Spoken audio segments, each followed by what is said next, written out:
ગુજરાતનો આવાજ।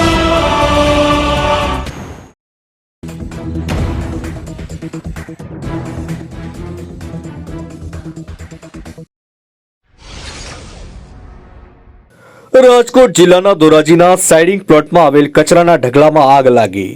ધોરાજીના blue star સિનેમાની સામે આવેલ સાઇડિંગ પ્લોટમાં મકાન કચરાના ઢગમાં આગ લાગી।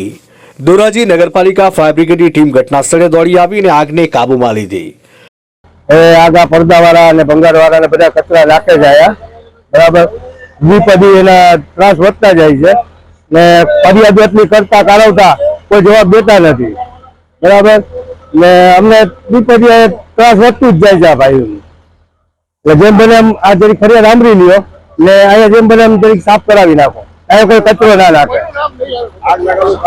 આગ લાગવાનું કારણ એમ કે બધા કોઈ અજાણા શખ્સે દિવાસરી મારેલ ને હળગાવે। મારી માંગણી એમ છે કે કચરો કોઈ નાખે નહીં। સદનસીબે કોઈ જાનહાનિ થઈ નથી। સ્થાનિક લોકોના જણાવ્યા અનુસાર કોઈ અજાણ્યા વ્યક્તિએ કચરો સળગાવતા આ આગ લાગવાની ઘટના બનવા પામી હતી। અનેક વખત રજૂઆત કરી પણ એ વ્યક્તિઓ સમજતા નથી તેવી અવારનવાર બનાવો બને છે। ધોરાજીથી અલ્પેશ ત્રિવેદીનો રિપોર્ટ।